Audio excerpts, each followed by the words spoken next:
Yeah. Oh, look at these two. All right, come on. You're okay? Oh, what? Either they're having an affair or they're just very shy. I'm not quite sure. What if a single split-second flash on a stadium Jumbotron could topple a tech empire? Expose a forbidden office romance in blistering 4K, and transform a quiet mother of two into the internet's newest folk hero before the sun even thought about rising. That was the reality on July 16, 2025 inside Gillette Stadium, where Coldplay's mellow glow sticks became floodlights on a scandal. The band drifted into yellow, wristbands pulsed like stars, and frontman Chris Martin spotted two polished VIPs on the kiss cam. With a grin that turned into prophecy, he teased, either they're having an affair, or they're just very shy. The crowd giggled, the lens zoomed, and suddenly every screen in the place framed Byron, visionary CEO of high-flying AI firm. Astronomers snuggled far too comfortably beside Kristen Cabot, the company's brand new chief people officer. Cabot's smile twitched, Byron's eyes went wide. And in the next heartbeat, the CEO began a slow, desperate descent behind the luxury box wall, as if the carpet might swallow him into a guilt-proof bunker. One concert-goer phone already out-captured. The entire vanishing act. The bass dropped. Byron's image fell even faster. By dawn, that 12-second TikTok had gobbled 7 million views. By lunchtime, it crested 55 million. The meme machine revved into overdrive, endless GIF loops of the CEO disappearing trick, complete with cartoon slide whistles. Cabot's mortified face splashed across the classic distracted boyfriend template. Mashups of Chris Martin's casual jab replayed over dramatic telenovela strings. Late-night hosts squeezed the clip between monologues about election drama. A competing founder dwight-tweeted, "Note to self, nosebleed seats only." The world cackled, but inside Astronomer, the laughter sounded like a warning siren.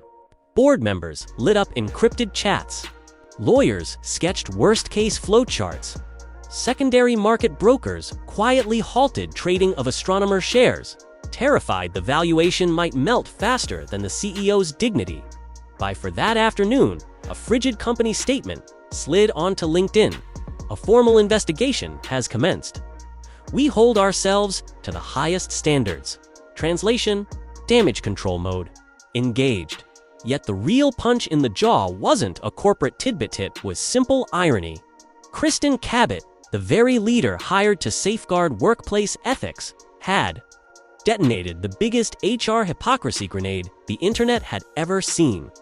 Employees inside Astronomer swapped the kiss cam GIF under the caption, "When HR says relationships must be disclosed." Slack channels flooded with eyeball emojis, popcorn GIFs, and whispered speculation about who else knew. Meanwhile, the intern who had spent June polishing a no fraternization slide deck realized her boss's boss had just torched it in front of the entire planet, while C-suites quaked. The story sprouted its most emotional route far from corporate corridors. Meet Megan Kerrigan Byron, proud mom, tireless partner, and now accidental lightning rod of global sympathy. For years, she'd played the quiet cornerstone school runs, charity boards, gracious smiles behind her husband's triumphs. Hours. After the viral spark, eagle-eyed strangers noticed Megan had silently yanked Byron from her social media handle and locked her profiles. Graduation snapshots disappeared. Anniversary tributes evaporated. But the internet, fueled by righteous fury, filled the vacuum with digital hugs. Take him for every dime. Stay strong, Queen Meghan. Offline, neighbors in North Barrow watched moving vans trundle up the driveway. Whether Meghan files for divorce, demands half the empire, or simply shields her kids from Reddit ridicule. Her first stealth move, racing his surname, lit a beacon for anyone blindsided by betrayal. Meanwhile, Kristen Cabot's tumble from HR saint to scandal icon escalated into a case study of cosmic irony. Imagine drafting a zero-tolerance romance policy on Tuesday, spotlighting it in a smiling town hall on Wednesday, and violating a stadium Jumbotron by Thursday night. Compliance officers at rival firms gleefully embedded the clip into new hire training decks titled What Not to Do. Crisis PR gurus farmed content gold. Podcasts dissected body language. LinkedIn influencers peddled 5 leadership lessons from a kiss cam catastrophe. Cabot's bright future as culture savior turned darker than a backstage corridor. And regulators noticed. Former SEC watchdogs mused on cable shows about undisclosed conflicts of interest. If shareholder value nosedives thanks to executive misconduct, corporate fines could land harder than a Coldplay drumbeat. Yet numbers only scratch the surface of fallout. 2 Byron teenagers trudged into school Friday to a cafeteria reenactment of Dad's Houdini dive, shoulders slumping. Classmates' laughter echoing off trophy cases. Teachers debated whether to address the elephant or pretend it didn't trumpet. Humiliation seeped no matter which door they chose. Inside Astronomer, junior engineers braced for a hiring freeze. Recruiters fielded candidate questions like, "Is your CEO still hiding under chairs?" Morale service conveniently scheduled for Q3 now felt like open-heart surgery on trust. Astronomer's board moved to quarantine the blaze. They hired an outside law firm, launched forensic email sweeps, summoned Cabot and Byron for separate interviews. Someone leaked that the board demanded all messages between the pair since Cabot's onboarding. Slack moderators quietly revoked Emojiract. Access for fear new memes would appear under official posts.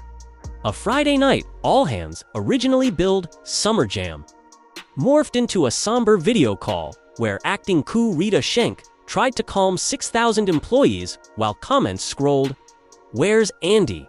Oh. Does HR still stand for hide and retreat?" Schenck's webcam smile flickered, and you could almost hear stock options, VAPORIZING. Meanwhile, the meme economy boomed. Etsy artists pumped out very shy hoodies. TikTok choreographers birthed the CEO drop challenge. Crouch, turn, slide out of frame. A YouTuber compiled every public kiss cam fail of the decade, crowning Byron's Slip the Sistine. Chapel of cringe. Even dating apps got in on the joke. Hinge users swapped prompts. Picture of me not at a Coldplay concert. The scandal transcended gossip. It became a referendum on tech executive privilege. If a billionaire can't hide in a private box, who could? In 2025, anonymity is an endangered species. Every seat has sensor-grade zoom, every pocket a broadcast station. One misstep and you're a trending topic before the last guitar chord fades. As the days passed, fresh layers of drama unfurled. Anonymous staffers claimed Cabot had pushed a strict consent culture campaign, complete with mandatory micro-learning modules. Now those slides popped up in meme threads, remember? To report inappropriate behavior, less it's me, lol. Venture capital partners whispered about leadership vacuum risk. A major client paused contract renewals, demanding a stability roadmap. Legal teams debated clawback clauses in Byron's compensation package could bonuses tied to culture metrics be yanked. Shareholder group chats buzzed, dump shares now or ride out the chaos. Then came the apology void. Days ticked by with no video statement, no heartfelt Instagram notes, only a prank apology that circulated briefly, before being traced to a parody account named Penelope Ennis. The silence stoked fury, without words from Byron or Cabot. Social media filled the hush with speculation more toxic than truth. Was there hush money involved? Did the board threaten termination? Were divorce papers already drafted? Instead of dampening the blaze, the vacuum pumped oxygen. Meanwhile, a Coldplay caught unintentionally in the whirlwind issued a gentle note urging fans to be kind. Irony stacked on irony. A band known for mellow positivity triggered one of the year's harshest digital pylons. Ticket resale sites spiked with people hunting a piece of scandal history. Sit in the same luxury suite where it all went down. Stadium staff joked they should sell merch stamped seat 138, birthplace of the Byron bombshell. Back in Northborough, local reporters staked out coffee shops hoping Meghan might appear. When she didn't, they interviewed neighbors. One described Meghan as graceful, private, the kind who waved from the mailbox. Another paused before adding, "Nobody deserves this circus." That sentiment ricocheted across comment sections. Compassion for Meghan became a unifying banner in an era where the internet rarely agrees on lunch, let alone morality. So where does this roller coaster skid to a halt? Astronomers bored still, as to decide whether a visionary's brilliance outweighs the crater blasted into corporate reputation. Investors must weigh code quality against character. Meghan must chart whether to stay, leave, negotiate, or rebuild quietly. Cabot's resume once meteoric now triggers more side-eye than a phishing email, and the public. They've already swiped to fresh drama. But the Kisscam saga lingers like a phantom notification. A reminder that fate can pivot on a blinking LED screen. One final truth remains. In an age where every neon wristband can double as a spotlight and every bystander becomes a broadcaster, reputation isn't protected by money, titles, or private lounges. It's guarded fragilely by choices made in microseconds. A stolen cuddle, a shaky grin, a camera's relentless stare. That's all it took to split a marriage, stun a workforce, and turn a corporate fairy tale into a cautionary legend. So if destiny ever swivels its lens toward your suite, your sidewalk, your secret to remember the rule of this brave new world. Keep your head up, keep your hands visible, and for the love of sanity, keep your secrets off the screen. Next viral downfall is already buffering in someone else's pocket, just waiting for a finger to tap share.